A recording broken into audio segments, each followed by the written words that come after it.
आप सभी सम्मानीय जनों के समक्ष दो शब्द बोलने का अवसर मिला है, इसे तो आप सभी को धन्यवाद। मैं गांधी जी का एक विचार था जो देश स्वतंत्र नहीं हुआ था उससे पूर्व में, ग्राम स्वराज।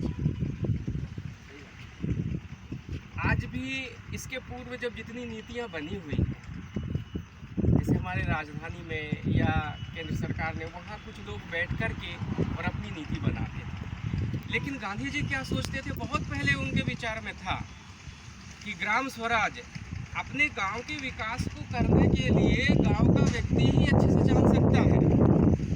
वो दिल्ली और भोपाल में बैठने वाले वो क्या जाने लखनऊ के बारे में कि यहाँ की मिट्टी क्या है, यहाँ के वन संसाधन क्या है, यहाँ रिसोर्सेस क्या है। ये विचार था उस समय। भले ही बीच में हमारे विद्वान जनों ने इस बात को ध्यान नहीं दिया, लेकिन आज फिर जब से नीति आयोग बना तो उसने उस योजना को बनाने के लिए हर एक व्यक्ति को शामिल किया। एक एक व्यक्ति शामिल होगा उस योजना के बारे में बनाने में। उसका अभी मैं मेंटर्स भी था लखनऊ का, उनको ट्रेनिंग देने के लिए, पर उसमें कुछ गैप रहा, कुछ और चीज़ें जोड़ना रहा, इस कारण से वो स्थगित कर दी गई।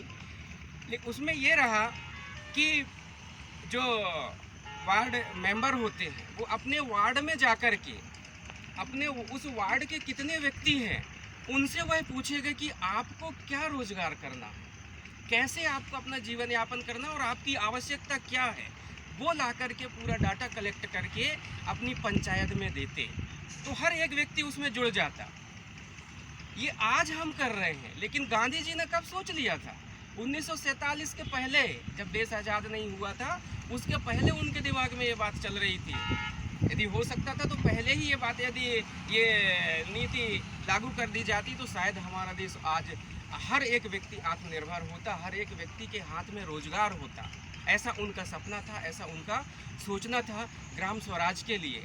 वो ये जानते थे पहले ही, हम यहाँ से बैठ कर के एक योजना नहीं बना सकते कि कश्मीर में क्या करना है, कर्नाटक में क्या कराना है, महाराष्ट्र में क्या करना है, मध्य प्रदेश में क्या करना है। वहाँ का व्यक्ति बताएगा कि वहाँ के संसाधन क्या है, वहाँ के संसाधनों के आधार पर हमें किस तरीके से उन संसाधनों का उपभोग करना है, या कैसे उद्योग लगाना है, या कृषि आधारित उद्योग होंगे या खनिजों पर आधारित उद्योग होंगे, वहाँ के व्यक्ति बताएंगे। लेकिन आज तक हम ये काम को नहीं कर पाए, पर आज हम इस ओर अग्रसर हो रहे हैं और शायद अगले पंचवर्षीय में हम इस विषय पर बहुत जल्द अमल करेंगे। भारत की नीतियों से ऐसा लग रहा है, जो तैयारियां हो रही हैं, कि हर एक व्यक्ति ग्राम स्वराज के विकास के लिए वह जुड़ेगा और हमारे गाँव के विकास, नगरों का विकास भी सुचारू रूप से, संतुलित रूप से अतिशीघ्र होगा और हर व्यक्ति के हाथ में रोजगार मिलेगा। ऐसा मुझे उम्मीद भी है और ऐसी मैं कामना भी करता हूँ। इन्हीं शब्दों के साथ मैं अपनी वाणी को विराम देता हूँ।